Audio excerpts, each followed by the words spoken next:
기도하시겠습니다.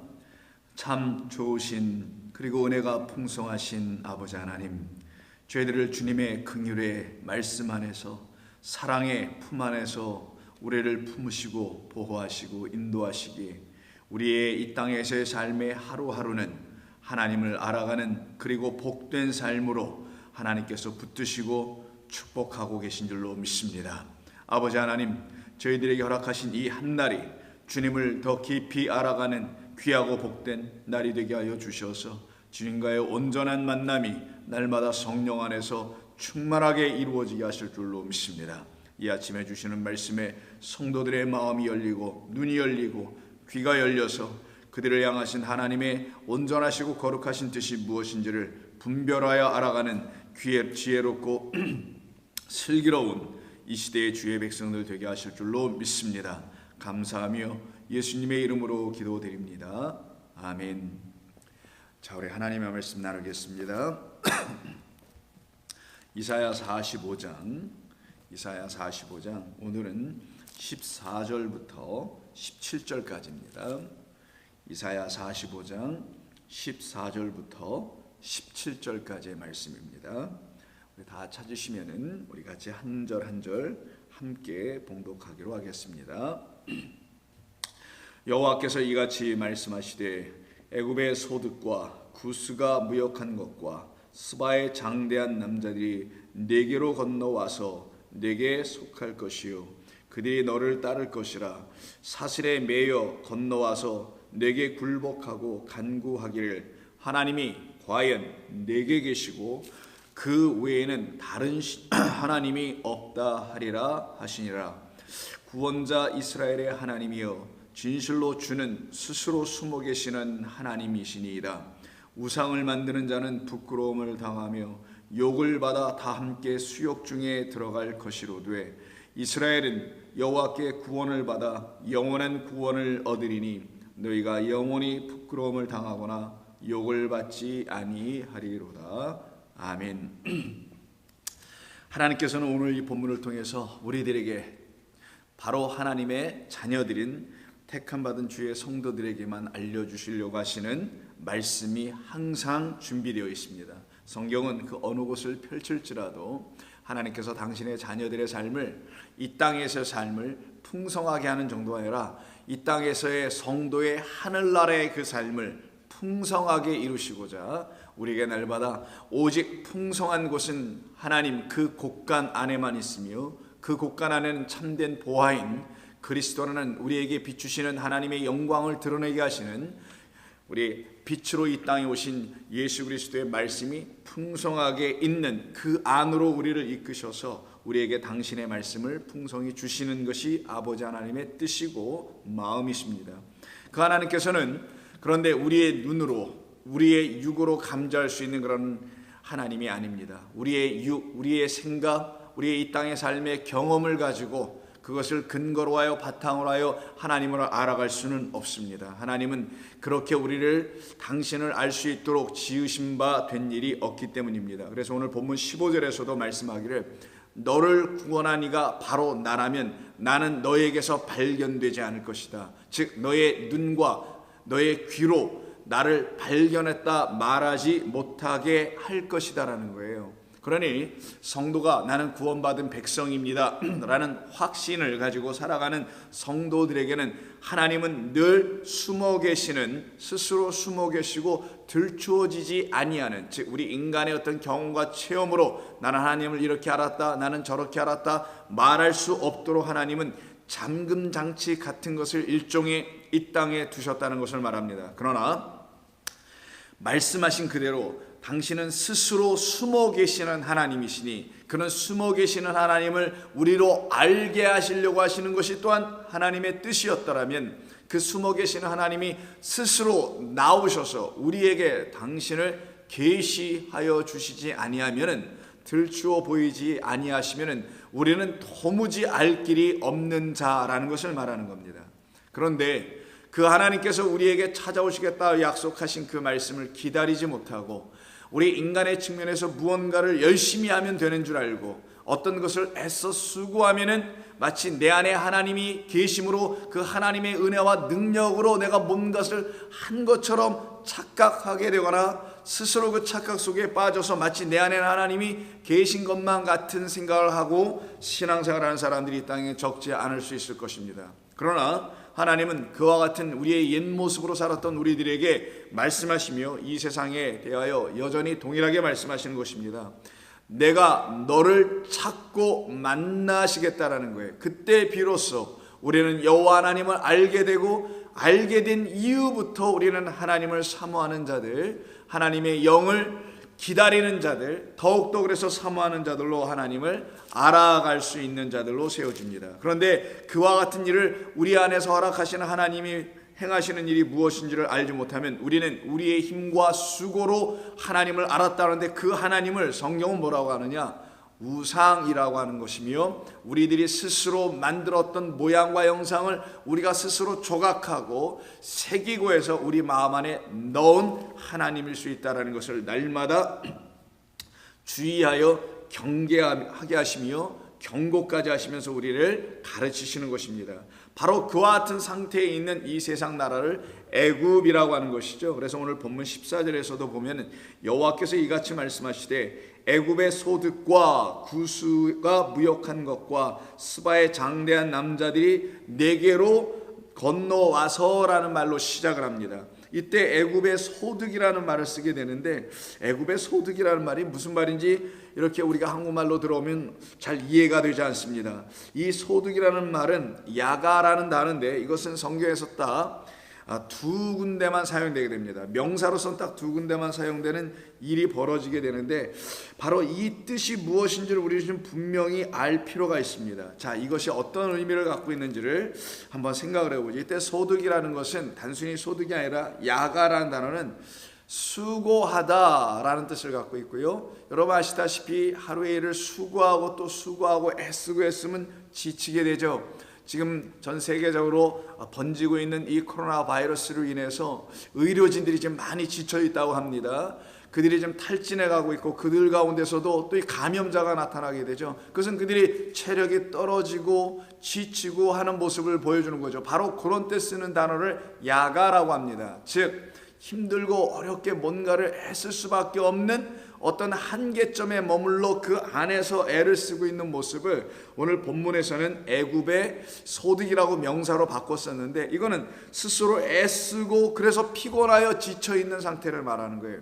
그 가운데서 만들어낸 어떤 결과물, 생산물, 그것을 지금 소득, 지금 무엇을 말하냐면 애굽은 온 세상을 상징하죠. 이 세상은 하나님의 일하심과 여호와의 열심으로 말미암아 지어진 것처럼 이 세상에 존재하는 모든 존재들은, 우리 인간들은 하나님의 수고와 열심으로 말미암아 우리에게 주시려고 하시는 우리가 취해야 할 소득, 하나님이 우리에게 만들어주신 결과물을 가져야 하는데, 그 결과물이 우리들의 손에 없으면 그걸 가져다가 뭐라고 하냐? 애굽의 소득이다라고 좀 표현하는 겁니다. 그러면 이 단어 자체가 말씀드린 대로 수고하다, 애쓰다, 인간의 힘으로 뭔가를 이루어낼 수 있다라는 측면을 담고 있다고 그랬죠. 그래서 성경은 항상 두 가지로 나눠지게 됩니다. 하나님의 수고로 인하여 하나님께서 일하시는 측면이 하나 있고, 그것을 알지 못하는 사람들, 인간들에게는 자기들의 수고와 애씀으로 뭔가를 이룰 수 있다고 생각하는 또 다른 야가, 수고하여 결국 지치는 것이 나타나게 됩니다. 여러분 잘 아시는 여호수아 7장을 보시게 되면은 이스라엘 백성들이 이제 아이성을 점령하기 위해서 여호수아에게 그 장군들이 이렇게 제안합니다. 그게 이제 7장 3절에 있는데, 이제 아이성을 가서 점탕하고 왔습니다. 여호수아에게로 돌아와 그에게 이르되 백성을 다 올라가게 하지 말고 2-3천 명만 올라가서 아이를 치게 하소서. 그들은 소수이니 모든 백성을 그리로 보내어 수고롭게 하지 마소서 함으로라는 말이 나옵니다. 이것은 말씀드린 대로 정탐꾼들이 몇 명 가가지고 아이성을 살펴보니 거기는 여리고 성보다는 더 견고한 성도, 초롱성 같은 성도 아닐 뿐만 아니라 더군다나 사람 군병들도 많지 않기 때문에 굳이 많은 군대를 거느리고 갈 필요가 없다라는 자기들 측면에서의 계산법을 가지고 지금 아이성을 점령해 보겠다고 하는 이야기입니다. 그러면서 하는 얘기가 많은 백성을 그리로 보낼 필요가 전혀 없습니다. 수고롭게 할 필요가 없습니다 할 때 이때 수고롭게 하다라는 말이 나옵니다. 이 단어가 바로 오늘 본문에서 말하고 있는 애굽의 소득이라는 말을 만들어내는 동사 그 어근이에요. 즉 수고, 이들은 얘기하는 거죠. 수고할 필요 없습니다. 그냥 많은 사람이 가서 할 필요가 없습니다. 얼핏 보면은 전쟁, 이것이 사람의 전쟁이라면 전략과 전술을 통해서 전쟁을 승리해야 되기 때문에 굳이 많은 병력을 출동하여 불필요한 일을 할 필요가, 낭비를 할 필요가 없다, 이런 얘기를 하는 거겠죠. 그런데 아시다시피 그 이전에 바로 앞에서 한 성을 멸망시키고 지금 다음 성인 아이성을 만나는데 그 성이 어떤 성이었나요? 네, 맞습니다. 여리고 성이라는 성입니다. 그 성은 하나님께서 이들에게 무언가를 아무것도 시키지 않고 이들에게 어떠한 수고도 하게 하지 아니하시고 오직 이들이 한 일은 하루에 한 바퀴씩 그 여리고성을 도는 일이었으며 일곱째 날에 해당하는 그날에는 7바퀴를 돌고 일제히 기다리고 있다가 대제사장인 양강나풀을 불 때 함성 소리와 함께 그 나팔 소리를 듣고 외쳤을 때만이 그 성이 무너지는 이상한 전쟁으로의 승리에 체험을 한 사람들이었습니다. 그럼 그때 그들은 그 승리를 통하여 하나님이 알려주시려고 하시는 뜻이 무엇인지를 알아들었어야 하는데 그러지 못하였음을 7장 아이성 전쟁에서 다시 한번 보여주는 것입니다. 즉 6장에서 언급되고 있는 여리고성에서의 전쟁은 하나님의 전쟁이었다는 걸 알려주는 것이죠. 하나님의 전쟁은 하나님께서 하시는 전쟁이라는 거예요. 근데 그 대상이 누구냐? 철옹성과 같은 어떤 성을 함락시키는 전쟁을 하나님의 전쟁이라고 하고 그 전쟁은 칼과 창과 활을 통해서 하는 그런 전쟁이 아니라 나팔 소리와 그 나팔 소리를 알아듣고 뭔가를 그 백성들이 함께 외쳤을 때만이 무너지는 그 성을 향한 전쟁이었다고 합니다. 성경에서 나팔 소리는 항상 하나님의 말씀을 상징하는 것을 여러분이 잘 아실 것입니다. 즉 하나님의 말씀으로 무너져야 될 성이 무엇이고 어디고 어떤 성이냐는 것이죠. 그것은 눈에 보이는 이 세상의 성을 말하는 게 아닙니다. 견고한 것 중에 가장 견고한 성, 무너지지 않는 것 중에 가장 무너지지 않는 철옹성이 하나 있다면 그것은 바로 우리 사람이라는 자기라는 존재들, 바로 인간이라는 성들일 것입니다. 바로 인간, 자기의 생각으로 완전히 무장되어 있는, 자기의 생각에서 단 한 발치도 밖으로 나갈 용의가 전혀 없는 바로 우리 인간, 그들을 향한 하나님의 물리치심, 하나님의 승리를 이루시는 그 전쟁이 무엇인지를 가르치신 일종의 표적 자체였었는데 이들은 그 표적 안에 담아놓으신 하나님의 뜻을 보지 못하고 그들은 오히려 반대로 이것이 무슨 전쟁인 줄만 생각하여 물리적인 전쟁 하나를 치는 것으로 경험한 끝에서 내놓은 말이 그러면 우리가 이렇게 뭔가를 하면 되겠구나라는 자기의 수고를 끌고 나오더라는 거예요. 그래서 이들은 아직도 멀었던 사람들이었던 것입니다. 하나님께서 하시는 일이 전혀 무엇인지를 알지 못하였던 것이죠. 바로 그와 같은 그 이스라엘 백성들의 모습을 자기들의 여전히 수고를 해야만이 자기들이 뭔가를 할 수 있다라는 어떤 가능성, 이 가능성을 가진 자 바로 여전히 사망 가운데 있다라는 것을 말합니다. 아직도 하나님의 영이 그들 안에 거하시지 않음을 말해주는 사건이죠. 바로 그들의 모습을 한쪽 측면에서 들추어 내준 사람이 아간이라는 사람인 겁니다. 아간은 한 사람의 개인적인 탐욕이나 그가 갖고 있는 어떤 욕심이나 아니면 단순히 하나님에 대한 불순종 내지의 말을 언급하고 그런 사람은 하나님이 처단하신다라는 단순한 말이 아니라 이스라엘 백성 전부를 대표한 어떤 한 존재 아간을 향한 하나님의 심판을 이야기하는 것인데 그 심판을 그럼 이스라엘 백성 모두도 함께 받아야 될 바로 이와 같이 자기 스스로 수고하면은 얼마든지 저 성을 점령할 수 있다. 즉 우리 스스로에게 이걸 갖다 적용시켜 보면 내가 수고하고 애쓰면 어떤 것을 하면 나라는 존재가 하나님 앞에서 자기 죽음, 자기 부인이 일어나서 하나님이 원하시는 그 어떤 성도의 모습으로 세워줄 수 있을 것이라고 생각하는 그 모든 자들, 그걸 율법 아래에 있는 자들이라고 합니다. 여전히 선악지식 체계 안에서 자기 생각 안에 머물러 있는 그들을 대표하여 아간이 돌무더기 속에 묻혀버리는 이야기는 돌무덤 속에 앞으로 갇히게 될, 우리 모두를 대신하여 갇히게 될 바로 저주받은 자라는 것을 상징하게 하는 아간과 그리고 아이성의 왕을 나무에 달고 바로 돌무더기 속에 집어넣는 이야기로 연결되므로 우리 자신 한 영혼 한 영혼을 향한 하나님의 말씀이 무엇인지를 가르치는 것이고, 우리 한 사람 한 사람이 바로 이와 같은 헛된 수고 안에 있으면은 망령되이 행할 뿐만 아니라 하나님을 온전히 그 하나님으로 알 수 없어서 여전히 우상의 하나님으로 섬길 수밖에 없다는 것을 증거하는 내용입니다. 그러나 이 일에서 많은 교훈을 얻죠. 그래서 이들을 향하여 결국은 하나님께서 가르치시고 승리하는 과정을 일으키십니다. 이 모든 땅에 대한 정복, 곧 나라는 거짓된 땅, 나로 말미암아 거짓된 땅이 또 만들어지는 그 땅, 이 거짓된 땅, 하나님을 알지 못하는 거짓된 말을 내어주는 성전들, 그 안에 하나하나 정복되어 나가는 여호수아 전체 이야기인 끝부분쯤 가서 24장에 여호수아가 다음과 같은 이야기를 11절 이하에서 합니다. 24장 11절, 너희가 요단을 건너 여리고에 이른즉 여리고 주민들 곧 아모리 족속과 브리스 족속, 가나안 족속과 헷 족속과 기르가스 족속과 히위 족속과 여부스 족속이 너희와 함께 너희와 싸우기로 내가 그들을 너희의 손에 넘겨주었으며 라는 말을 해요. 이때 요단을 건너서 여리고 성에 이르렀을 때 여리고 주민들, 그 성 안에 있는 사람들 7족속이라고 말합니다. 우리가 일반적으로 아는 건 가나안의 7족속이라고 알고 있는데 사실은 여리고 안의 7족속이라고 하네요. 그러면 여리고 안이라는 건 우리를 말하는 것이죠.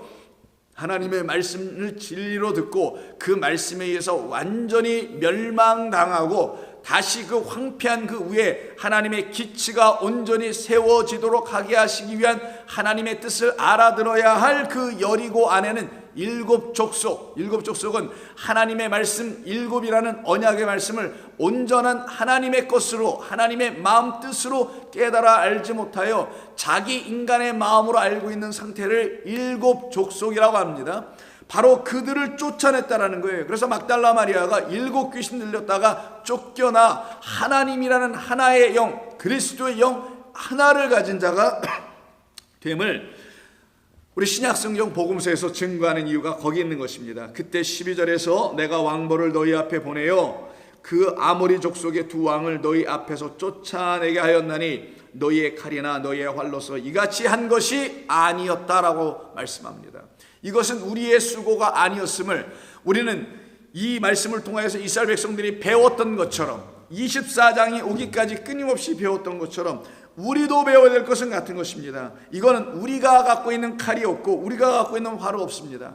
칼, 여호와 입에서 나오는 말씀을 말합니다. 칼, 그리스도, 그 요한계시록 17장에서 나오는 그 칼, 그 입에서 나오는 검, 하나님의 온전한 그 검으로 우리를 치시고 우리를 온전케 하나님의 말씀으로 세우게 하는 그 칼이며, 그 활은 퀘셰트니까 여러분 잘 아시는 무지개라는 것이죠. 무지개 언약에 있는, 즉 하나님께서 우리에게 주시는 영원한 약속을 가지고 한 것이다 라는 말씀을 언급하는 거예요.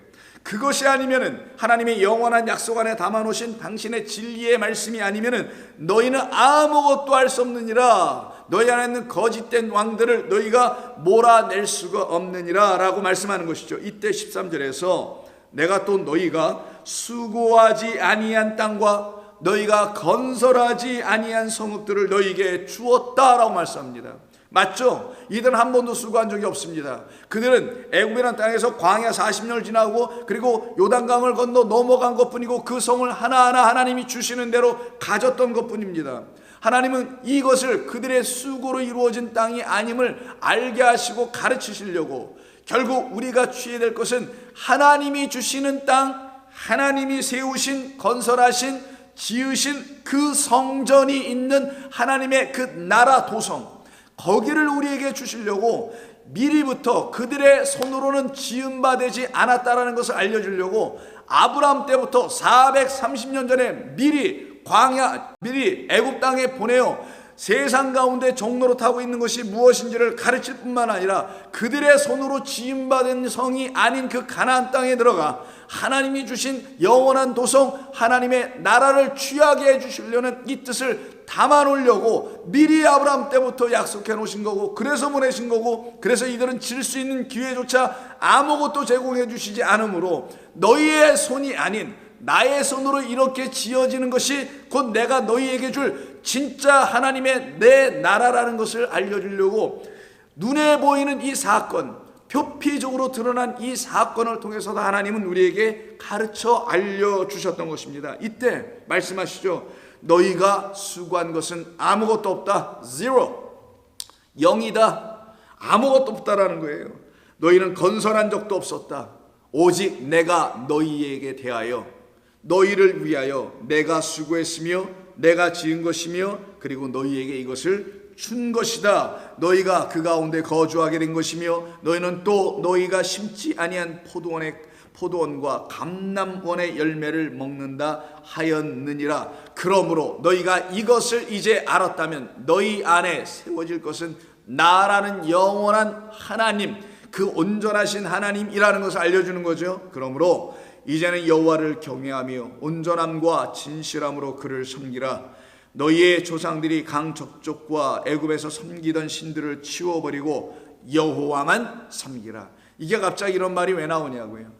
우리 안에 하나님의 온전하심이 들어오게 되면, 하나님의 그 애씀과 수고하심이 반드시 우리 안에서 역사되면 우리 안에는 여호와 하나님만 섬길 수밖에 없는 일이 이루어진다는 걸 말하는 거예요. 다른 거짓된 신들, 일곱 족속으로 표현됐던 그것들은 다 하나하나 떠나가게 되고 하나님만이 거하시는 처소가 된다는 것을 말합니다. 만일 여호와를 섬기는 것이 너희에게 좋지 않게 보이거든 너희 조상들이 이 강 저쪽에서 섬기던 신들이든지 또는 너희가 거주하는 땅에 있는 아모리 족속의 신들이든지 너희가 섬길 자를 오늘 택하라. 오직 나와 내 집은 여호와를 섬기겠노라 하니 백성이 대답하여 이르되 우리가 결탄코 여호와를 버리고 다른 신들을 섬기지 아니하겠다라는 말로 그들이 화답하게 됩니다.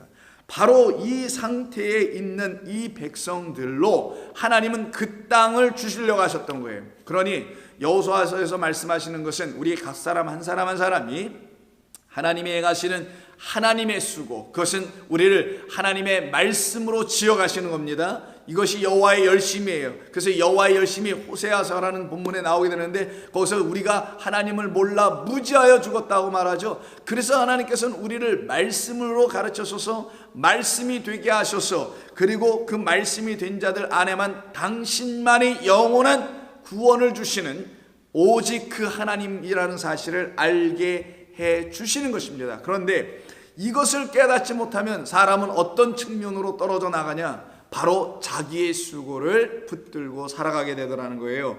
그래서 이 말 야가라는 이 단어가 수고하여 지친 상태로 떨어지게 하는 이 말이 이사야 43장 22절에 있습니다. 우리는 이거 전에 한번 말씀을 나눴던 것인데 다시 한번 살펴보죠.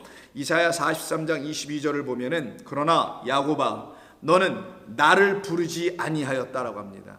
자, 이스라엘 백성들을 향하여서 말씀하는 겁니다. 우리를 향하여서 말씀하는 겁니다. 너는 나를 찾지 아니하였다라는 거예요. 나를 부르지 아니하였다라는 겁니다. 이스라엘아, 너는 나를 괴롭게 여겼다라는 거예요. 내가 너에게 괴로움이나 주는 어떤 존재로 너희들은 오해하였도다라는 거예요. 이때 괴롭게 하다가 야가입니다. 즉 무슨 말이냐? 나는 너희들을 수고롭게 하는 그런 하나님이 아니었는데 너희는 나를 오해하여 나를 우상으로 바라보아서, 우상들은 전부 다 시키니까, 우상이란 어떤 신적 존재들은 그 인간에게 뭔가를 계속 요구하여 그 요구를 그들이 듣고 뭔가를 그 신들에게 내놓아 해결해 주거나 애써 뭔가를 보여주면 그들에게 구원이라는 것이 주어진다고 가르쳐주는 그 우상으로 너희는 나를 오해했다라는 말을, 너는 나를 괴로운 존재로 여겼다라는 거예요. 내가 언제 너희를 괴롭게 하느냐? 나는 너희의 수고와 무거운 짐을 오히려 덜어주는 하나님인데 너희가 나를 오해함으로 내가 마치 너를 괴롭게 하는 하나님으로 너희는 오해하였다라고 합니다. 이게 바로 이스라엘의 사망의 자리를 보여주는 겁니다. 그래서 하나님께서 말씀하신 것이 그들이 도대체 무엇으로 수고했는지, 어떤 일로 지금 수고를 애쓰고 있는지를 알려주시는 것이 그 다음 절 23절에 나오는 거예요. 내 번제의 양을 내게로 가져오지 아니하였고 내 제물로 나를 공경하지 아니하였느니라. 나는 제물로 말미암아 너를 수고롭게 하지 아니하였고 유향으로 말미암아 너를 괴롭게 하지 아니하였거늘. 무슨 말이겠어요? 내가 준 그 번제의 양을 너는 내게로 가져오지 않고 있으니, 내가 너에게 준 그 제물, 그것을 너희는 나에게 돌려내질 못하니, 그러니 너희는 너희들 스스로가 어떤 제물을 들고 오네, 너희들 스스로 어떤 번제물과 희생제물을 들고 하나님 이것이면 되는 거죠 라고 헛된 수고와 애씀을 하더라는 거예요.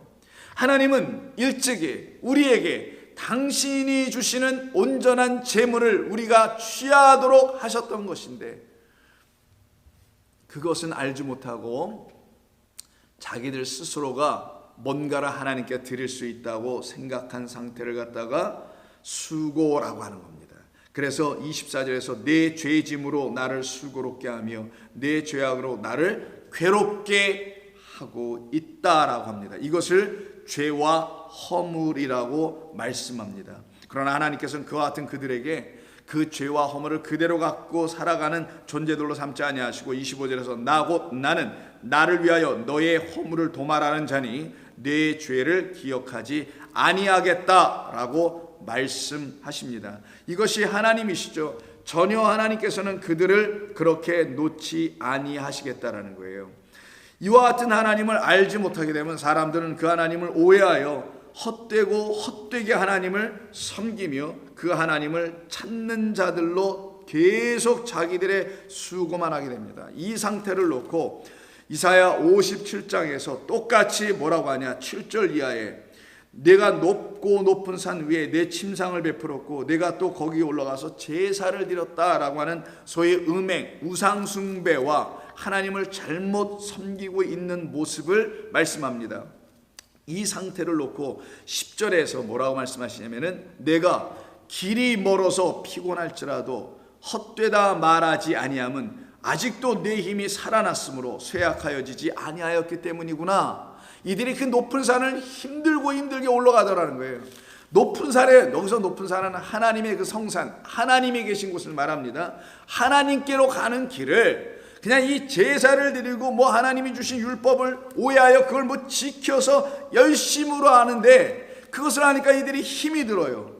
그 길은 자꾸만 멀어. 다 간 것 같은데 아직 못 왔어. 또 간 것 같은데 아직 못 온 것 같아. 그래서 여러분 공관복음서에 보시면은 어떤 부자 청년이 와서 난 율법을 다 지키긴 한 것 같은데 내게 아직도 뭔가가 부족한 것이 있는 것 같아요. 내가 어떻게 하면 영생을 얻을 수 있습니까? 영원한 구원은 내게 어떻게 주어지는 겁니까? 라고 찾아서 묻게 되지 않습니까? 거기에 대한 예수님의 즉답 뭐예요? 그 너의 모든 소유를 팔아 그 가난한 자들에게 주라고 하지 않습니까? 내가 팔아 주어야 될, 가난한 자들이 받아야 될 것은 내가 갖고 있는 그 율법이라는 너의 수고와 애씀을 그 가난한 자들은 기다리는 게 아니라 그것을 팔아버리고 거기에서 나오게 되는 것이 하나인데, 그것만을 그 가난한 영혼들은 기다리고 있는 거야. 내 백성, 나의 말씀 안에서 가난하고 나의 말씀에 대하여 그 심령의 가난함을 경험하고 있는 자들은, 하나님 아니면 채울 분이 없다라는 것을 알고 있는 자들은 너희들처럼 그렇게 하지 아니한다. 그들은 기다린다. 자기의 가난한 영혼을 바라보고 그들의 심령 안에 채우실 하나님의 나라, 하나님의 통치하심으로 세워져 가야 하고 만들어져야 될 하나님의 말씀의 임함을 기다리고 있는 자들이야. 근데 너희들은 어찌된 것이 그 높은 산, 나에게로, 나의 성산으로 너희들 스스로가 올라올 수 있다고 생각하느냐? 어불성설이다라는 말씀입니다. 그런데도 그 길은 여전히 멀어서 피곤할지라도, 피곤한 내가 뻔히 너희도 알고 나도 아는데 너희는 피곤할지라도 헛되다, 우리가 하는 이 모든 일이 헛된 것이네 라고 말하지 아니하고 있는 이유는 아직도 너의 힘이 있어서 내가 뭔가를 할 수 있다라는 그것이 여전히 살아났으므로라고 말하잖아요. 그래서 너희는 쇠약해지지도 않는 거다라고 말씀합니다. 우리는 연약하다는 사실을 알아야 합니다. 우리의 힘으로 할 수 있는 것이 아니라 오직 여호와 하나님으로서만 이룰 수 있다는 사실을 알지 못하면 이와 같은 이스라엘 백성들의 모습으로 떨어질 수밖에 없게 되는 것입니다. 바로 이런 우리들을 향하여 하나님이 말씀하시는 게 49장 4절, 이사야 49장을 보시게 되면 하나님께서 이런 말씀을 하십니다. 3절부터 볼까요? 자, 내게 이르시되 너는 나의 종이요. 하나님께서 이스라엘 백성들을 향하여 말씀하시는데 이사야를 통해서 말씀하시죠. 그때 내게 이르시되 너는 나의 종이요 내 영광을 내 속에 나타낼 이스라엘이라 하셨느니라. 그러나 나는 말하기를 내가 헛되이 수고하였으며 무익하게 공연히 내 힘을 다하였다 하였도다. 참으로 나에 대한 판단이 여호와께 있고 나의 보응이 나의 하나님께 있느니라 라는 온전한 고백을 합니다. 자, 내게 하나님께서 말씀하시기를 너는 내 종이야, 너는 나의 영광을 너의 안에다 넣어줄게 라고 말하니까 그 말을 들었던 성도가 뭐라고 하냐, 온전한 고백을 합니다. 참된 고백을 하기를, 나는 말하기를 나는 이제 알겠네요. 하나님, 나는 이제 내가 지금까지 했던 모든 것이 헛되다는 것, 즉 헛된 수고였다는 걸 이젠 알았습니다. 오히려 나를 무익하게 만들고 내 무익함을 위하여서 나는 힘과 수고를 더했다라는 거예요. 그러니까 나의 힘과 수고가 더하면 할수록 점점 무익한 자, 헛된 수고 가운데 있었던 자라고 이렇게 고백을 합니다. 이런 고백을 하고 있는 이와 같은 성도들을 향하여 하나님께서 말씀하시는 거예요. 이사야를 보시게 되면 이사야 4장 한번 가보실까요? 이사야 65장입니다. 65장에 보면은 이제는 성도들이 주님을 알게 되고 주님께서 그들 안에서 하시는 일이 무엇인지를 이제 알게 되는 이후부터는 그들은 자신들의 수고가 헛된 것을 알기 때문에 그 수고는 끊어내고 하나님이 하시는 하나님의 일, 성령께서 우리 안에서 하셔야 될 그 일에 자기들 모두를 전폭적으로 맡기고 의지하며 의뢰하게 됩니다.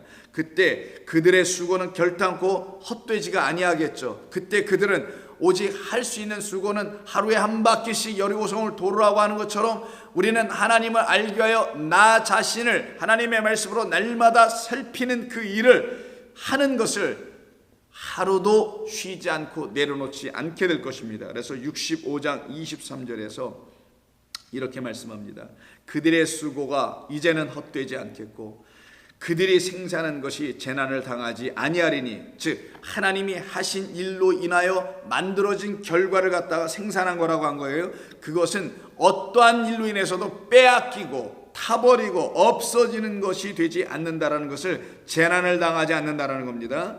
그들은 여호와의 복된 자의 자손이요 그들의 후손도 그들과 같을 것임이라. 이들이 도대체 누구인가? 그 앞에 65장 전체에서 말하는 것처럼 하나님의 진리의 말씀을 듣고 있는 사람들입니다. 16절 볼까요? 이러므로 땅에서 자기를 위하여 복을 구하는 자는 진리의 하나님을 향하여 복을 구할 것이요 땅에서 맹세하는 자는 진리의 하나님으로 맹세하리니 이는 이전 환난이 잊어졌고 내 눈앞에 숨겨졌기 때문에 이전 것은 지나갔으니 보라 그들 안에 이제 새 것이 이루어지기 시작하네요. 그런 것을 그것을 놓고 17절에서 보라 내가 새 하늘과 새 땅을 창조하나니 이전 것은 기억되거나 마음에서 생각나지 아니할 것이라.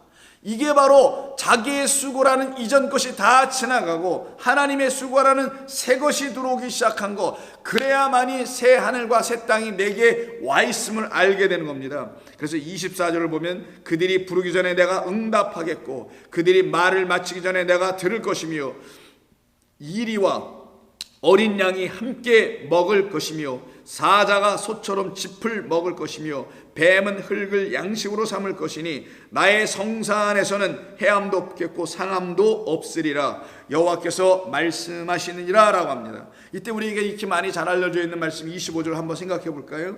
이리와 어린 양이 함께 먹을 것이며 사자가 소처럼 짚을 먹을 것이라고 하죠. 또 뱀은 흙을 양식으로 삼는다고 합니다.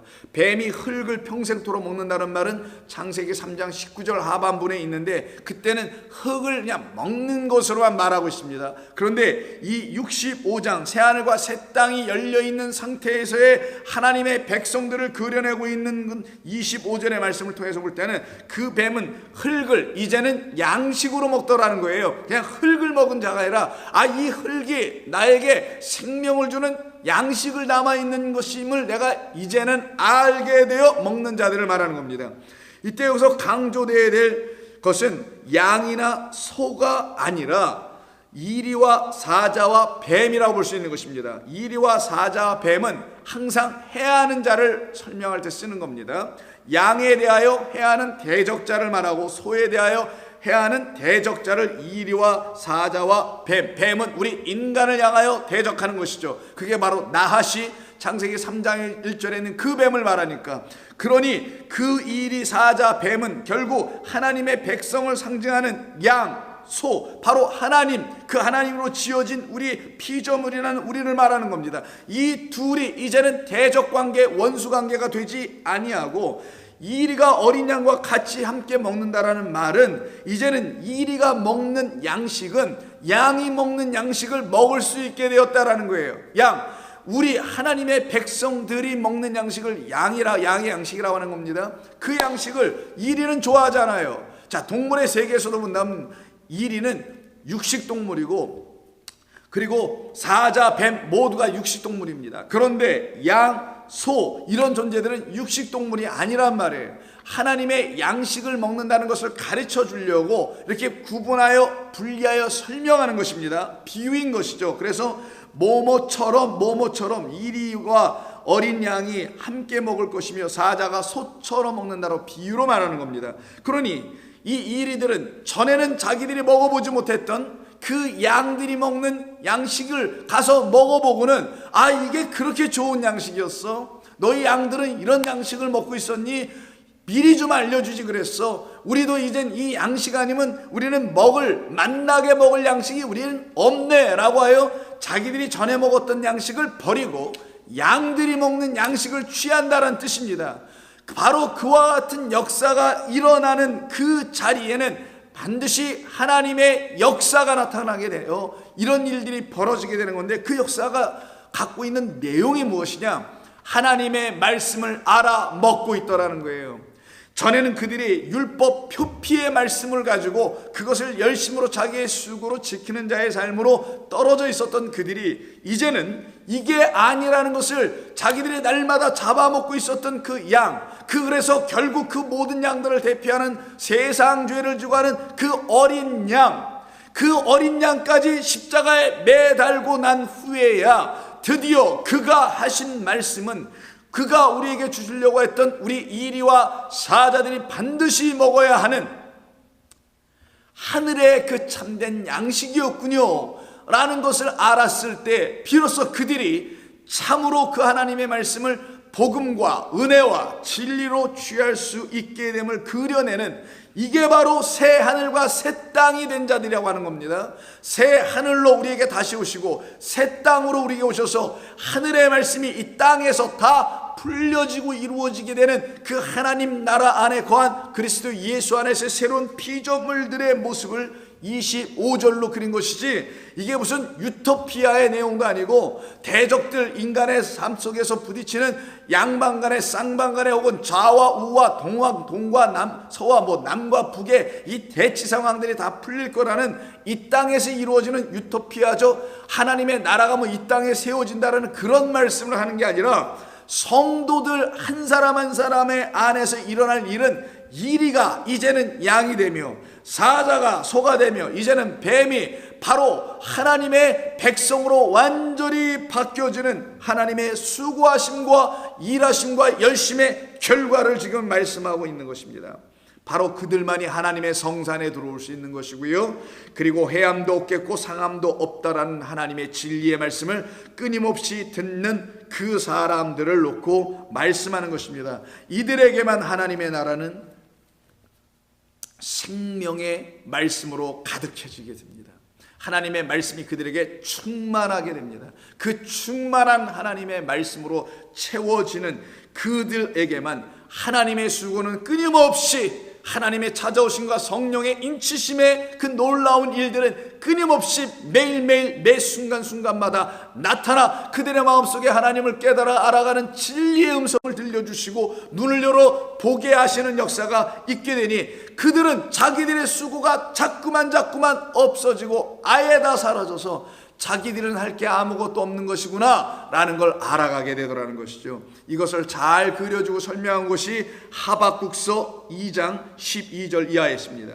12절 이하를 보시면은 피로 성읍을 건설하며 불의로 성을 건축하는 자에게 화 있을진저 민족들이 불탈 것으로 수고하는 것과 라고 합니다. 즉 불타 사라지는 것, 하늘이 불타고 하늘이 물질로 그냥 다 녹아져 내려간다는 베드로후서 3장에 있는 것처럼 우리가 붙들고 열심으로 뭔가를 하는 것으로 오해했던 눈에 보이는 이 첫째 하늘과 첫째 땅, 이것으로 하나님께 뭔가를 영광 돌리려고 했던 그 모든 것이 수고하는 것인데 그게 다 불타 없어질 것들이라는 거예요. 이 모든 것은 우리로 하여금 수고를 하라는 대상으로 도구로 주신 것이 아니라 이것을 지으신 여호와 하나님의 수고로 말미암아 지금도 온 천하의 것들이 하나님의 생명을 가지고 움직여 하나님의 수고로 지금도 지어져 가고 있는 것처럼 우리는 그것을 바라보며 내 안에서도 마찬가지로 수고하실 하나님, 역사하실 하나님, 그 하나님을 소망하는 자들에게 이 모든 것은 불타 없어질 것, 그리고 없어져야 영원하신 하나님의 하시는 일이 보여질 거라는 걸 설명하는 겁니다. 그래서 민족들이 불탈 것으로 수고하는 것과 나라들이 헛된 일로 피곤하게 되는 것이 만군의 여호와께로 말미암음이 아니냐, 그것도 하나님이 이루신 것이다. 그러니 우리가 우리의 삶에서 수고, 우리의 애씀, 이런 모든 하나님이 찾아오시기 전에 우리가 했었던 모든 것들도, 즉 율법의 신앙생활했던 그 모든 것들도 알고 보니 그것도 하나님의 은혜였다라는 것입니다. 왜? 그거 한번 다 해봐야 된다는 거예요. 그 열심, 그 애씀 다 한 번쯤 하나님이 하게 하시더라는 거예요. 그리고 그 끝에 하나님이 무슨 자백을 우리에게 들으시려고 하시냐, 받아내시느냐, 너의 수고는 헛되도다. 그러니 나에게로 오라.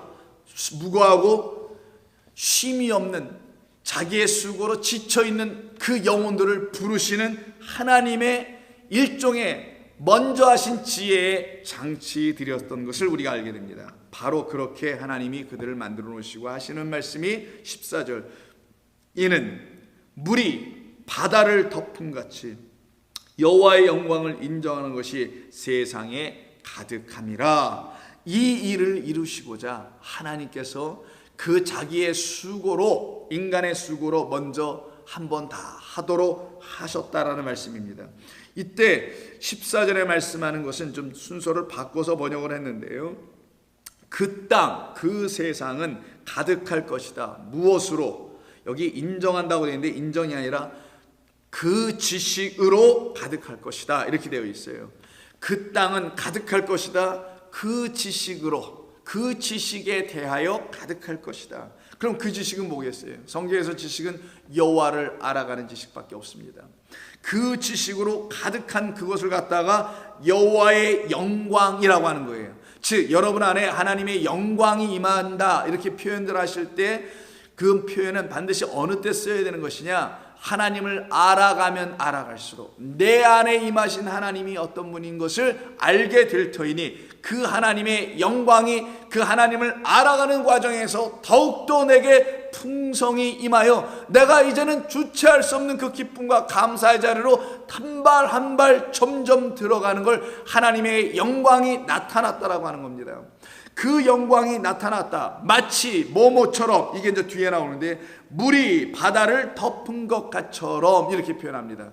물이 바다를 덮은 것 같다. 뭐뭐처럼이니까 이건 비유죠. 비유라는 건 모든 표적을 말합니다. 모든 하나님이 보여주신 건 다 표적. 세상 모든 것은 다 하나님이 보여주시는 설명 도구로서의 표적, 비유인 것입니다. 그러면 물이 바다 덮은 같이라는 것은 이제는 바다로만 있는 게 아니라 그 바다로만 있었던 곳이 첫 번째 자리였는데 그게 우리 인생의 자리였고 그게 이 세상의 자리였고, 그런데 이제 거기에 하나님이 물로 덮어버렸었다라는 거예요. 그래서 창세기 1장 9절 10절을 쭉 읽어보시면은 이 세상은 처음에 다 물로 덮여 있는 땅이었다는 걸 알려줍니다. 그래서 1장 2절도 그 땅이 수면으로 다 덮였다. 그 수면을 이 바다라고 표현한 거고, 그 바다는 깊고 어둡고 공허하고 한 것으로 다 그려내고 설명하지 않습니까? 그거를 땅이라고 하고, 그 땅은 바다로 덮여 있는 땅이라고, 그 바다는 우리에게 생명을 주는 바다가 아니라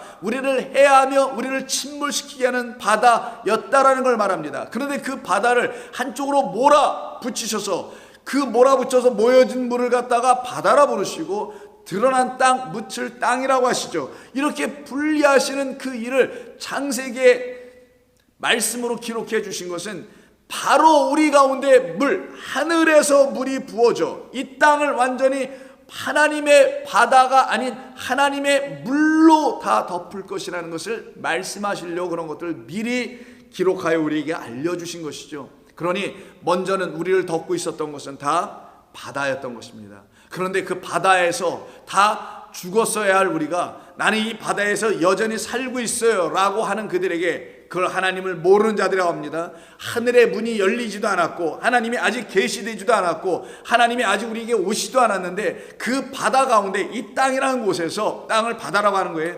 그 물로 가득 찬, 거짓된 물로 가득 찬 그곳에서 마치 자기들이 하나님을 아는 것처럼 말하고 있는 그들을 놓고 창세기는 이렇게 우리에게 가르쳐서 말하는 겁니다. 바로 그 땅을 뭐라고 하냐, 1장 22절에서 하나님이 그들에게 복을 주시며 이르시되 생육하고 번성하여 여러 바닷물에 충만하라고 하죠. 이때 바다가 충만합니다. 바로 이 상태가 됐던 거예요. 바로 그렇게 충만되어 있는 그 상태, 자기들의 수고와 헌신으로 무슨 생육 번성을 이룰 수 있다고 생각하는 그 상태 후에 하나님이 물을 보내십니다. 그게 바로 노아의 홍수의 이야기죠. 그 물이 온 세상을 덮는 이야기가 19절 20절인데, 물이 땅에 더욱 넘침에 천하의 높은 산이 다 잠겼더라 라고 말합니다. 모든 산들이 다 잠기고 나서 잠기게 하신 이유가 뭐냐, 바로 이 땅 거짓된 물에서 이미 죽어있다라는 것도 알지 못하는 그들에게 하늘의 물이 부어져 그들의 사망을 하나님께서 가르치시겠다라는 거예요. 그래서 22절, 육지에 있는 땅 위에, 21절부터 보겠습니다. 땅 위에 움직이는 생물이 다 죽었으니 곧 새와 가축과 들짐승과 땅에 기는 모든 것과 모든 사람이라, 육지에 있어 그 코에 생명의 기운에 숨이 있는 것은 다 죽었더라 라고 말씀합니다.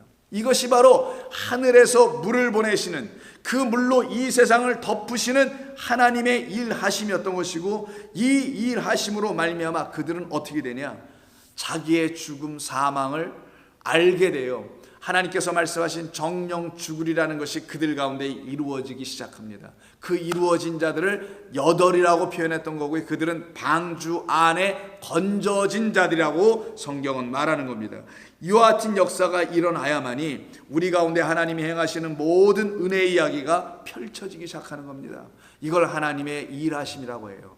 우리 안에 하나님께서 당신의 진리의 말씀이라는 그 물, 하늘의 진리의 말씀을 부어주셔서 바다로만 살고 있던 우리를 당신의 물로, 진리의 말씀으로 덮여지는 영광을 누리는 자들로 하나님이 우리를 다시 지어내시는 것을 말합니다. 바로 이들에게 하나님은 찾아오셔서 말씀하는 게 오늘 본문 45장 14절 이하입니다. 다시 볼까요? 여호와께서 이같이 말씀하시되 애굽의 그 소득, 자기들의 수고와 애씀과 그리고 구수가 무역한 것과 스바의 장대한 남자들이 다 내게로 건너가게 될 것이다 라고 합니다.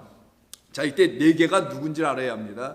이때 네개라는 것은 이 본문 9절 이하서부터 같은 문맥 안에서 봐야 될 네개인데, 바로 처음에는 깨어진 질그릇 조각, 우리 기억나시죠? 그 질그릇 조각 상태에 있었던 그 우리를 하나님께서 긍휼의 질그릇으로 바꾸어 놓으셔서 당시라는 긍휼, 당신의 긍휼로 말미암아 구제된 우리, 그래서 우리는 어떻게 구제됐냐라는 걸 확인해 주려고 우리 안에다가 그리스도 예수를 넣어주셔서, 아, 나를 구원하신 분은 그 나라는 질그릇 안에 있는 보배, 하나님의 영광을 들춰내는 그 빛으로 오신 나의 생명이신 그리스도 예수, 그분이 바로 내 안에 계신 보배구나 라는 것을 알고 있는 그 질그릇들을 놓고 14절에서 너라라고 하는 겁니다. 바로 그 너라는 여러분 한 분 한 분들에게 누가 건너가냐, 애굽도 건너가고 또 누구도 건너가냐? 구스도 스바도 건너갑니다. 근데 이 애굽은 미츠라임이죠. 애굽과 구스와 스바가 도대체 누구길래 이들이 바로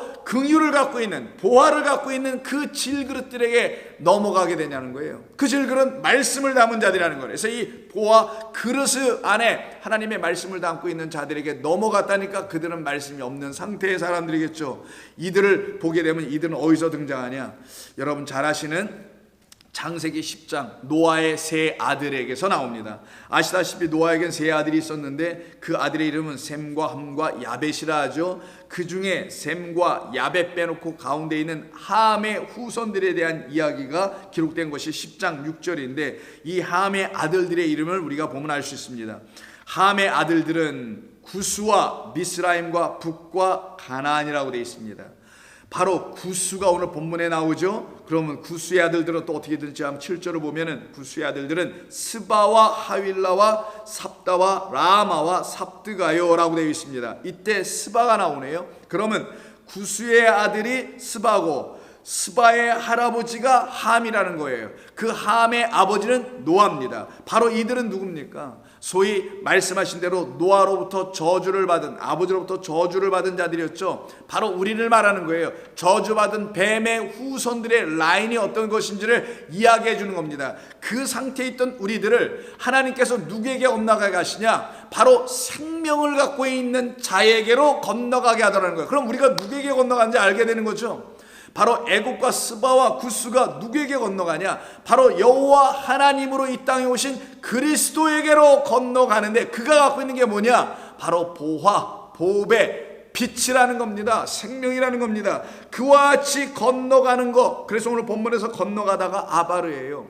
건너가고 사슬에 매여 또 건너와서 당신의 것들로 다 취하여 건너오게 하셔서 그리고는 내게 다 굴복하고 간구하기를 하나님이 과연 내게 계시고 그 외에는 다른 하나님이 없다라고 그들이 다 고백하며 돌아오더라는 거예요.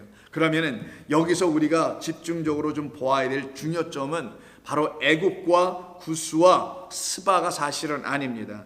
그 애굽과 구스와 스바라는 존재들이 만나게 될 너라는 이 사람, 너라고 되어 있는 그 긍휼의 질그릇에 대한 이야기입니다.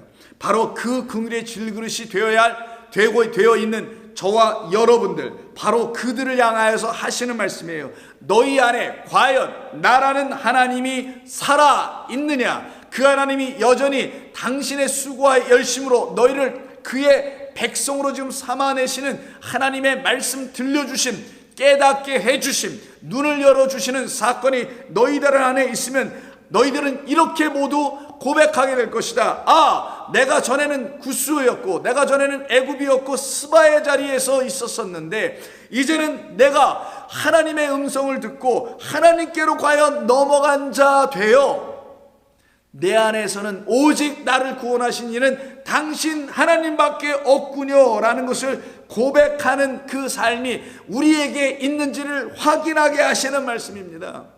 긍휼의 질그릇들 안에는 반드시 하나님의 백성들 안에는 반드시 그리스도를 영접한 사람들에겐 반드시 하나님이 과연 나의 안에 계시고 바로 그 하나님 외에는 나를 구원한 영원한 구원을 주신 분은 아무도 계시지 않구나. 그분은 감추었다가 이제는 그리스도 예수로 말미암아 나에게 들추어 주셨구나. 나는 이제 그분을 알아볼 수가 있게 되었구나 라는 그것을 가르쳐 줄 수 있는 말이어야 되는 것입니다.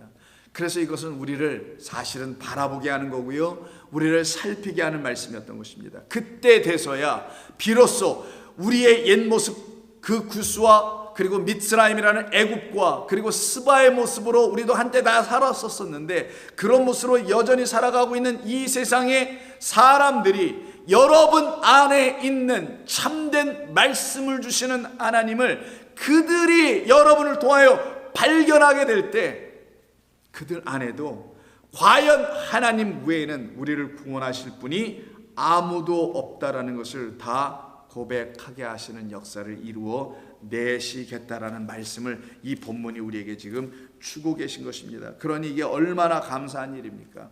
이게 얼마나 귀한 일입니까? 바로 이와 같은 것을 우리에게 주시게 되면은 우리는 모두 공히 당신 외에는 나를 구원하신 분은 없습니다.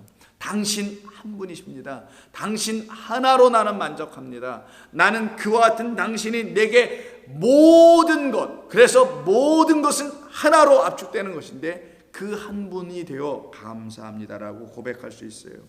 이와 같은 고백을 한 사람이 신약 성경에 보면은 마가복음 12장 32절에 어떠한 서기관이라는 이름으로 등장을 합니다. 서기관은 직업이죠. 말 그대로 스크라이브 하는 거니까 쓰는 자입니다. 무슨 글을 쓰는 자를 말하는 게 아니라 하나님의 말씀을 필사하는 필사경입니다. 그것은 단순히 말씀을 베껴 쓰고 하는 자가 아니라 이걸 쓸 수 있으려면 배워야 되겠죠. 하나님의 말씀을 배운 자, 그래서 쓸 수 있는 자, 그래서 말하고 가르칠 수 있는 자를 갖다가 서기관이라고 하는데, 그가 예수님께 대하여 다음과 같은 이야기로 고백을 해요. 서기관이 이르되 선생님이여 옳소이다. 당신이 맞습니다. 당신이 지금 방금 말씀하신 것은 진리입니다 라고 말하는 거예요. 하나님은 한 분이시며 그 외에 다른 이가 없다 하신 말씀은 참입니다. 그것이 진리입니다 라고 얘기하더라는 거예요. 그러면 이 사람 서기관은 도대체 그 앞에서 예수님이 하시는 말씀 도대체 어떤 것을 들었길래 하나님은 나에게 하나로 모노게네스 독생자 하나가 되어 내게 생명이 되어 들어오신 분, 그래서 나는 다른 존재가 필요가 없네요.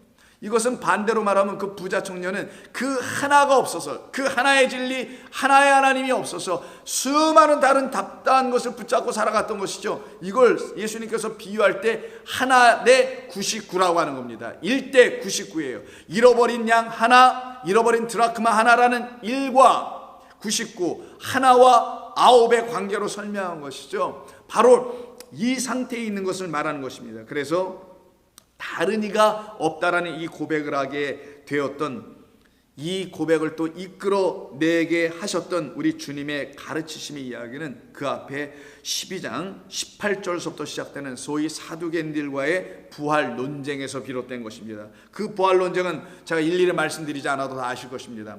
한 집안에 7 형제가 있었는데 큰 형이 결혼해서 죽었는데 그 형수가 혼자 과부가 되어 있는 상태라는 것이죠. 근데 옛날 법으로 의하면은 형사 취수제라고 해가지고 형이 사망당하면 그 둘째 동생이 그 형수를 취하여 그에게 씨를 주고 그 씨를 받은 그 형수가 아들을 낳으면 자기는 그때 거기서 풀려나서 자기가 원하는 어떤 사람과 결혼하여 살아가는 이런 얘기를 그리는 건데, 지금 사두개인들이 예수님을 시험하려고 하는 것이죠. 그 시험은 어떤 목적을 갖고 시험하냐면 자기들은 모세오경만 믿고 그것만 있는 사람들인데 바리새인들처럼 우리는 부활을 믿지 않는 사람들인데, 아니 예수는 와가지고 부활에 대한 이야기를 하고 있단 말이에요. 그래서 그를 시험에 걸려 넘어지게 하려고, 실족하게 하려고 자기 인간의 지혜로 지금 찾아와서 예수님을 시험하는 얘기예요. 만약에 그 7이 아무도 씨를 주지 못하고 다 죽었다라는 거예요. 다 죽어서 씨도 못 주고 그 형수도 죽어서 다 하나님의 나라 갔다라는 겁니다. 이들의 생각은 무조건 다 죽으면 그냥 가는 줄 아나 보죠. 그리고서는 얘기하기를 이렇게 얘기해요. 7사람이 다 죽었는데 부활 때, 23절에서 부활 때 그들이 살아날 때 그 중에 누구의 아내가 되리까? 라고 물어요. 그러니까 그 형수의 진짜 남편은 누굽니까? 라고 묻죠. 정답은 뭔지 아세요? 아무도 남편은 없다라는 거예요. 왜? 씨를 주지 못하고 죽었기 때문인 거예요. 씨를 줬으면, 두 번째 혹시 줬으면 세 번째서부터는 죽고 사는 얘기가 나오지 않게 되거든요. 근데 다 죽어 씨를 못 줘. 그러니 씨를 준 자가 없으니 이 여자의 남편은 없었고 라는 말입니다. 그런데도 불구하고 이들은 무지해서 그대로 그냥 자기들의 생각과 당시에 유행하던 자기들의 가르침을 가지고 예수님을 지금 시험하고 있었던 것이죠. 그리고 이들은 더 나아가서 부활 때라까지 얘기합니다. 그때 예수님께서 24절에서 말씀하시기를 이르시되 너희가 성경도 하나님의 능력도 아무것도 알지 못함으로 오해함이 아니더냐라고 말씀합니다. 진리를 알지 못함으로 말미암아 갖게 된 무지의 끝이 바로 결국 내는 것이 자기는 시험에 빠지고 엉뚱한 사람은 또 시험에 들게 하려고 하는 일만 하더라는 거예요. 이때 예수님이 25절에서 사람이 죽은 자 가운데서 살아날 때에는 장가도 가지 아니하고 시집도 가지 아니하고 하늘에 있는 천사들과 같으니라 라고 말씀하는 걸 대부분의 사람들을 오해합니다. 죽은 다음에 그리고 부활하게 된 때는 당연히 천국이니까 거기에 무슨 시집장가 가는 일이 뭐 있겠어. 거긴 다 사람이 남성 여성이 아니고 다 중성이겠지. 천사라고 말한 거 보니까 그런 거 아니겠어 라고 사람들이 일반적으로 생각하는데 이건 그런 말씀이 아닙니다. 이 땅에 살 때 성도들에게서 나타날 일을 말하는 거예요. 이 사두개인들 같은 그런 자들이 아니라 하나님의 말씀을 성령이 계시하여 그 계시의 영으로 깨달아 안 사람들이 이 세상에 살 때는 어떤 일이 벌어지냐, 그들은 다 살아난다. 그걸 부활이라고 설명하는 거예요. 그래서 원래 본문의 25절은 사람이 죽은 자 가운데 살아날 때가 아니라, 왜냐하면 그들이 죽은 자들로부터 부활하여 살아나면, 이런 뜻이에요. 그러면 죽은 자들이 있다라는 거예요. 그 죽은 자들이 누구냐? 이 땅 모두입니다. 근데 어떤 자들은 그 죽은 자들 가운데서 이렇게 부활하여 아니스템이 일어나더라는 것이죠. 그렇기 때문에, 그렇게 살아나기 때문에 그들은 어떤 일이 벌어지냐? 내가 이제 살았네. 내가 그리스도 예수의 말씀, 진리의 말씀에서 내가 하나님이 누구신지를 알아가기 시작하고 나의 영혼이 죄악에서 벗어나 생명을 가진 영혼이라는 것을 알아 살아났어요. 이걸 부활이라고 하는 거예요. 죽은 자로 더 이상 살지 않고 산 자로 살아가더라는 거예요. 바로 이 상태에 있는 사람들은 자기를 살려내신 분이 누군지를 알더라는 것이죠. 누가 살려내냐? 내게 보내신다는 그 남자, 나의 영원한 신랑이라는 그 그리스도 예수라는 약속의 후손 제라가 나에게 참된 신랑이 되어 오셨으니 장가갈 필요가 이젠 더 이상 없고, 즉 무슨 말이에요? 이 땅에서 결혼하지 말라, 시집가지 말라, 독신으로 살아라는 말이 아니라, 나는 이제 더 이상 다른 신랑을 기다릴 이유가 없고 다른 신부도 기다릴 이유가 없다라는 걸, 이 세상은 남녀로 있으니까 장가도 가지 아니하고 시집도 갈 일이 그들에게는 없을 것이다. 그런데 너희는 여전히 형수가 아직도 살아있고 형은 죽었으니 내 위에 형도 죽었으니 내가 또 뭐를 해야 하지, 여전히 자기의 수고, 인간의 측면에서 뭔가를 하는 것으로 얘기를 너희들은 하고 있구나. 하나님이 너희에게 찾아와서 당신의 아들이라는 이름 그리스도 예수를 보내시면서 그 안에 담아 당신을 계시하여 찾아오심으로써 너희들에게 당신이라는 하나님의 생명이라는 말씀을, 씨를 주실 때 너희는 그 씨를 통하여 그분만이 나의 남편이요 나의 영원한 신랑이라는 것을 알게 되면, 너희는 그때 그 죽어있는 이 세상 속에서 일어나는 자 아나, 위로 서는 자 아나 히스테미, 이걸 부활, 위로 완전히 서서 하나님만을 바라보고 세워지는 생명 가진 자들이 될 때 너희가 다른 신랑, 다른 약속의 후손은 없는 것을 아니 하나님 외에는 나를 구원하실 영원한 구원의 하나님은 없는 것이었군요라는 것을 고백하게 된다는 말이, 장가도 가지 아니하고 시집도 가지 않는다는 뜻이란 말이에요. 이들은 하늘에 있는 천사들과 같다. 하늘들이에요. 하늘들. 그 하늘들, 하샤마입니까? 하늘들, 말씀들을 갖고 있는 자들이라는 거예요.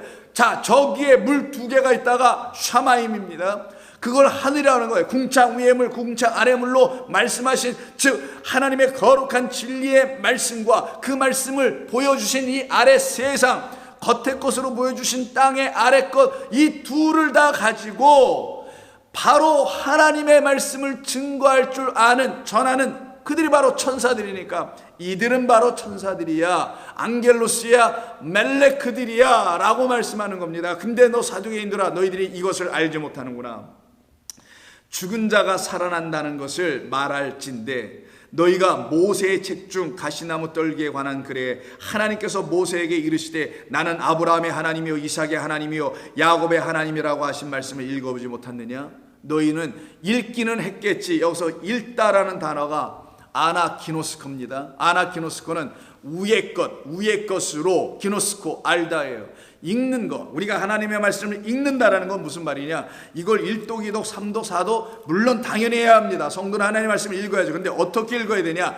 위의 진리의 말씀으로 읽어야 되는 거예요. 이건 땅의 것입니다. 땅에 우리 인간으로 알 수 있도록 그려주시고 써주신 하늘을 설명하는 도구입니다. 도구. 이 자체는 하나님의 말씀이 아니고 이거는 하나님의 말씀을 모형으로 담고 있는 하나님의 말씀에 대한 모형, 원형을 담고 있는 모형에 불과한 거예요. 이것이 우리에게 전해주려고 하는 것을 너희가 아직도 읽지 못하였느냐? 너희들은 그래 다른 거 선지서 이런 거 안 읽는 거 내가 다 알고 있다 사두개인들아. 그래서 너희는 모세오경만 읽고 있지. 근데 너희들의 생각은 이거지. 모세오경을 아무리 읽어봐도 부활이라는 단어가 없어서 너희들 지금 부활이 없다고 말하는 거지. 그러나 나는 너희에게 말한다. 하나님이 그 안에서 너희에게 무엇을 말씀하려는지 너희가 아직도 아나 그리고 기노스코 위의 것으로 알지 못하니 너희는 부활에 대하여 아는 바가 전혀 없다. 부활은 죽고 난 다음에 살아나는 걸 말하는 게 아니라 이미 다 죽어있는 이 땅에 하나님의 영이 불어질 때, 하나님의 말씀이 그리스도로 말미암아 우리에게 들려지기 시작할 때 그 중에 사람들이 위로 일어나게 되는 것을 부활이라고 하는 것이다. 참생명, 하나님만이 살아계신 하나님이라는 걸 아는 것을 부활이라고 한다. 그러니 하나님은 죽은 자의 하나님이 아니요 산 자의 하나님이실 뿐이다. 바로 하나님이 알려주시려고 하는 말씀을 듣는 자들에게만 하나님은 그들에게 생명, 그 생명을 주시는 산자라고 표현했지만 생명을 주시는 하나님이다. 너희가 크게 오해하였도다라고 말씀합니다. 이 말씀을 들었던 거예요. 아까 그 서기관이 하나님은 한 분이십니다. 그 외에는 다른 이가 없습니다라고 이 서기관이 고백하게 된 건 이 말을 들었던 거예요. 그래서 그 다음 28절에서 서기관 중 한 사람이 그들과 변론하는 것을 듣고 예수께서 잘 대답하신 줄을 알고, 바로 이 서기관입니다. 32절에 하나님은 한 분이라고 말했던 그 서기관이 그 바리새인과 사두개인들과 변쟁하고 논쟁하는데 참 잘해요. 이가 벌써 말씀이라는 걸 갖고 있어요. 그래서 칭찬해 주십니다. 나와 칭찬하신 줄 알고 나와 묻되 모든 계명 중 첫째가 무엇이니까? 예수께서 대답하시되 첫째는 이것이니 이스라엘아 들으라. 곧 우리 하나님은 유일하신 주라. 내 마음을 다하고 목숨을 다하고 뜻을 다하고 힘을 다하여 너 주 하나님을 사랑하라 하신 것이요 둘째는 이것이니 내 이웃을 내 자신과 같이 사랑하라 하신 것이라. 이보다 더 큰 계명이 없느니라 라고 하는 말씀을 딱 하셨을 때 이것을 들었던 서기관이 맞습니다. 하나님의 말씀은 진리입니다. 무엇으로 알아들었다라는 거예요?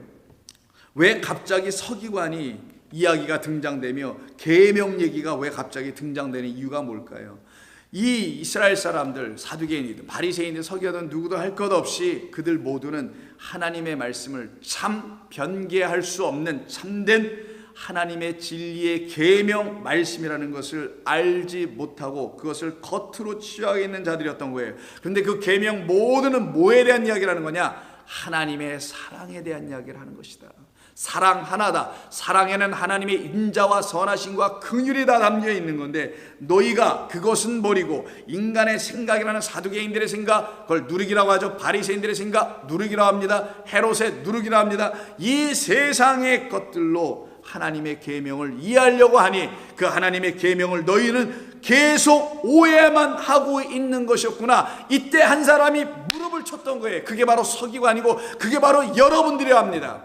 무릎을 치고는 맞네요. 우리가 오해하고 말았네요. 이 오해하다가 무슨 말이냐? 플라나오라는 말인데 27절에 오해하다가, 플라나오는 그냥 단순히 오해하다, 잘못 알아듣다 이런 말이 아닙니다. 완전히 잘못된 길로 들어갔었군요 라는 걸 고백하는 거예요. 길을 잃어버렸다라는 거예요. 여러분 어딜 갈 때 길을 한번 잃어버리면 어떻게 됩니까? 완전 당황하고 방황하죠. 마찬가지입니다. 길을 잃고 거기서부터는 계속 헤매고 살아가는 모습, 이 모습으로 살아가는 것을 지금 이야기하고 있었던 거예요. 이것을 잘 설명한 것이 마태복음 18장에 있습니다. 18장 12절 이하에 보면 이런 말씀을 하네. 예수님께서 자 너희 생각엔 어떠하냐? 만일 어떤 사람에게 양 100마리가 있는데 그 중에 하나가 길을 잃었으면 이때 길을 잃었다, 요 말이 바로 플라나오라는 오해하였도다라는 말이에요. 그러니까 오해한 게 아니라 사두개인들이나 바리새인들이나 서기관들은 다 길을 잃은 자예요. 왜? 내가 길이요 진리요 생명이요 하나님만이 그 길 데레크이신데 그 광야를 인도해 나가시는 이 세상으로 우리를 이끌어 이 세상에서 우리를 이끌어 당신의 나라로 가게 하시는 분은 하나님 그 길밖에 없는 것인데 그 길은 버리고 자기들의 길을 택했다라는 거예요. 그 자기들의 길을 택한 것을 길 잃은 자들이라고 하는데 이때 잃었다가 플라나오라고 합니다. 이게 바로 자기들의 생각으로 하나님의 말씀을 읽어버렸으니 자기들이 그냥 안 거예요. 그래서 땅의 것, 아래 것으로 안 상태를 갖다가 말하는 겁니다. 위의 것으로 알아야 하는데 그걸 위의 것으로 아는 것은 하나님의 말씀을 온전히 읽는 것인데 그렇게 하지 못한 상태에 그래서 길을 잃었다라는 플라나오를 지금 쓰고 있는 거예요. 이렇다면 그 99마리를 산에 두고 가서 길 잃은 양을 찾지 아니하겠느냐? 진실로 너에게 이르노니 만일 찾으면 길을 잃지 아니한 99마리보다 이것을 더 기뻐하리라. 이와 같이 작은 자 중에 하나라도 잃은 것이, 오해되는 것이, 그리고 제 갓길로 가버리는 것은 하늘에 계신 너희 아버지의 뜻이 아니니라. 이것을 깨달았다라는 거예요, 이 서기관이. 그래서 그가 무릎을 치고, 하나님은 바로 그 하나를 우리에게 주시려고 하신 분이군요. 그분만이 나를 길 잃지 않게 하시고, 그분만이 나를 이 성경을 어디를 읽어도 오직 진리의 말씀 하나로 알도록 도우시는 하나님, 어디를 읽어도 하나님의 사랑으로 다 들려질 수 있도록 하시는 하나님이었군요라는 걸 깨달아 고백을 하게 되었던 것입니다. 그래서 성령이 임하지 않고서는 성도는 이와 같은 고백을 할 수가 없습니다. 오직 성령이 임할 때만이, 즉 진리의 영이 이들 가운데 임할 때만이 우리는 이와 같은 고백을 비로소 할 수 있는 거예요. 그래서 내가 감춰졌는데, 내가 계시되지 아니하면, 감춰주신 하나님이 공간복음서를 통하여서 사도행전에 이르기까지 어떻게 다시 들춰내신 하나님으로 오십니까? 내가 아버지께 약속해 놓은 거, 아버지를 통해서 약속한 것이 있으니 너희 이 성을 떠나지 말라고 하시는 그 말씀이에요. 그게 1장 4, 5절이죠. 사도와 함께 모이사 그들에게 분부하여 이르시되 예루살렘을 떠나지 말고 내게서 들은 바 아버지께서 약속하신 것이 있으니 그것을 기다리라. 요한은 물로 세례를 베풀었으나 너희는 몇 날이 못되어 그 약속하신 성령으로 세례를 받게 될 거야 라고 하여 그들이 모였을 때 2장에서 여러분 잘 아시는 성령이 임하죠. 성령이 임하니 그들 가운데 어떤 일이 벌어지냐? 하나님의 구원의 역사가 나타나더라는 거예요. 그래서 4장 12절 보시면 그들이 다 일제히, 성령 안에 있는 사람들은 일제히 이와 같은 고백을 합니다. 다른 이로서는 구원을 받을 수 없나니 천하 사람 중에 구원을 받을 만한 다른 이름이 우리에게 주신 일이 없음이니라. 이것이 성도가 고백할 가장 고상한 지식입니다. 가장 멋진 지식입니다. 이것을 모르면 영생을 받을 수가 없기 때문이에요. 나를 구원하실 이름, 참된 생명의 말씀을 오직 여호와 하나님이 주신 사실을, 성령이라는 하나님, 모든 지혜의 근원 되시는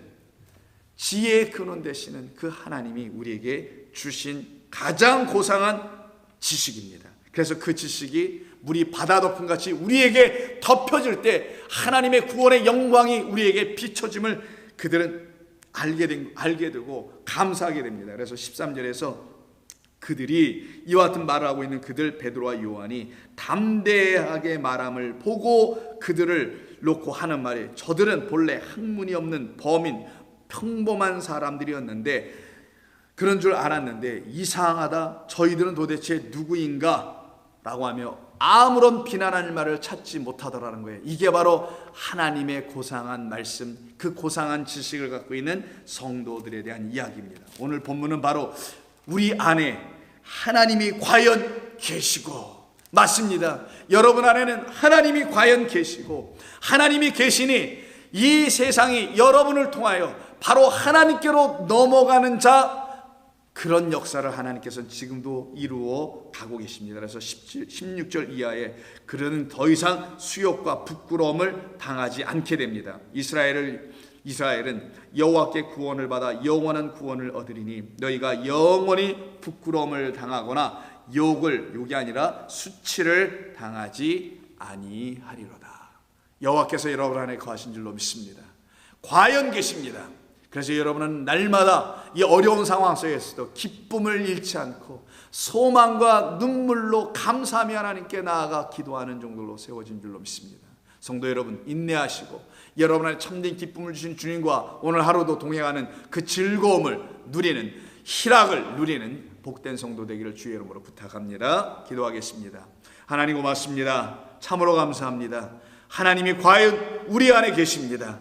우리 안에 계신 하나님을 하나님께서 들추어내어 알려주시지 아니하면 우리는 그 하나님이 내 안에 계신 것조차도 알 수 없고, 그래서 내 힘과 수고가 나의 삶을 주관하는, 내가 나의 주인이 되어 살아왔던 과거의 모습밖에 없을 수밖에 없었으나 이제 하나님이 그것을 끊어버리시고 새롭게 우리에게 말씀이라는 나팔을 들려주심으로 말미암아 우리의 수고를 끊어내시고 오직 여호와 하나님 안에만 거할 수 있는 종들로 세워주시니 오늘 하루가 복된 하루로 믿음을 이루어가는 하루로 세워주실 줄로 믿습니다. 진리 안에 모두 거하여 평강의 백성으로 세워주시기를 소원하오며, 어려운 가운데 이 땅의 사람들을 불쌍히 여주시고 한 사람이라도 하나님 구제하여 주시오며 그들의 영혼을 구원하여 주시기를 간절히 구하오며 우리 주님 예수님의 이름으로 기도하옵나이다. 아멘.